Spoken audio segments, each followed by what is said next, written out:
Evening বন্ধুরা, আমি তো আগের ভিডিওগুলোতে কাটিং করানো শেখাচ্ছি। তো কাটিংটা অনেক সময় একঘেয়ে হয়ে যায়। তো আমরাও সেক্ষেত্রে যখন ট্রেনিং দিতাম, তো আমরাও বলতাম কাটিংগুলো তোমরা এভাবে প্র্যাকটিস করো। তার সাথে, সাথে আরেকটা প্র্যাকটিস করো যেটা হচ্ছে সুতো ধরা। মানে থ্রেডিং করার জন্য যে সুতোটা ধরতে হয়, সেটাও তার মাঝখানে, মাঝখানে প্র্যাকটিস করতে থাকো। যদি প্র্যাকটিস করতে পারো তাহলে দেখবে অনেকটা ইজি হচ্ছে। ততদিনে কাটিংটাও শেখা হয়ে যাচ্ছে। তো সুতোটাও ধরার প্রসেসটা শেখা হয়ে যাচ্ছে। তো চলুন আপনাদেরকে আমি সেই প্রসেসটা দেখাই। তো এই হচ্ছে থ্রেডিং এর সুতো। এটা ৩ রকমের পাওয়া যায়, গ্রিন, হোয়াইট আর পার্পল।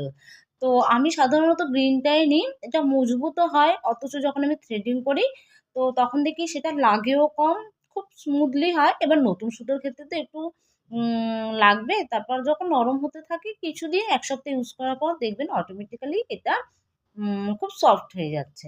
তো সুতো ধরানো শেখায়, ২ টো প্রসেসে সুতো ধরানো হয়। এক হচ্ছে এই সুতোটাকে আপনি মুখে নিয়ে ডান হাত দিয়ে এটা ধরবেন, প্যাঁচ লাগাবেন। ১, ২, ৩, ৪ দিয়ে এইভাবে আপনি থ্রেডিংটা করবেন। কিভাবে হেয়ারটা রিমুভ হবে? এইভাবে কাঁচি চলবে, রিমুভ হবে।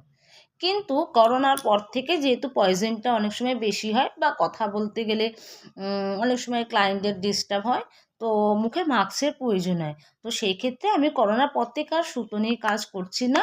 আমি এইভাবে গলায় সুতোটাকে বেঁধে নিয়ে কাজ করি। যাই হোক, এভাবে বেঁধে নিলাম, নিয়ে কাজটা করি, তাতে খুব সুবিধা হয়। মুখে মাস্ক পরতে গেলেও অসুবিধা হয় না, মাস্কটাও পরতে পারি, অথচ কাজটাও হচ্ছে। তো যাই হোক, এবার আপনাদের দেখায়।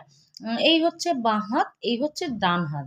তো এই ডান হাত দিয়ে 1, 2, 3, 4, 5 5টা প্যাচ নেবেন, আঙুলটা এভাবে ফাঁক করে নেবেন আর বাঁ হাত দিয়ে সুতোটাকে ধরবেন। কিভাবে? এই দেখুন, এই সুতোটাকে এই আঙুল দিয়ে প্যাঁচ করে নেবেন আর যখন এই সুতোটা লম্বা এভাবে ধরে এই যে বুড়ো আঙুলটা এর উপরে বসিয়ে দিন। ঠিক আছে? এবার কাঁচি, মানে এটা থেকে আপনার হেয়ার উঠবে।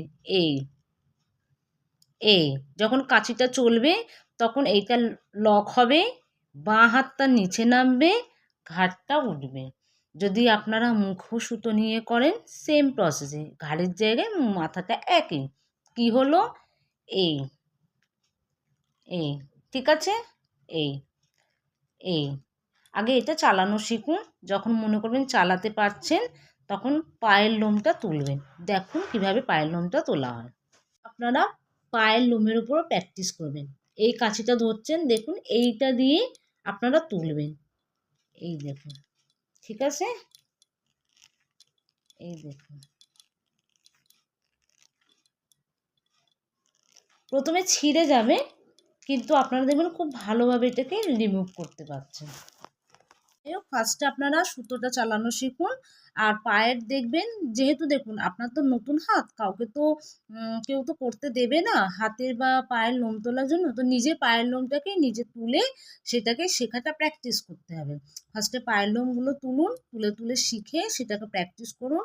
যখন মনে হচ্ছে যে না আপনি পারছেন, তখন বাড়িতে কোনো মা, জেঠিমা বা বোনরা থাকে তখন তার হাতেতে প্র্যাকটিস করবেন।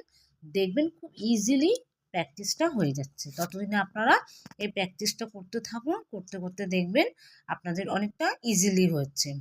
তো আজ এই অবধি। বন্ধুরা বাড়িতে প্র্যাকটিস করুন।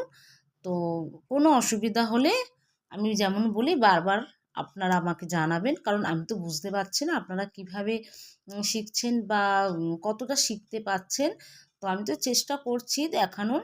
যদি মনে হয় কোথাও অসুবিধা হচ্ছে আমাকে বলুন, আমি আপনাদেরকে জানানোর বা বোঝানোর চেষ্টা করছি। তো আজ এই অবধি। গুড নাইট বন্ধুরা।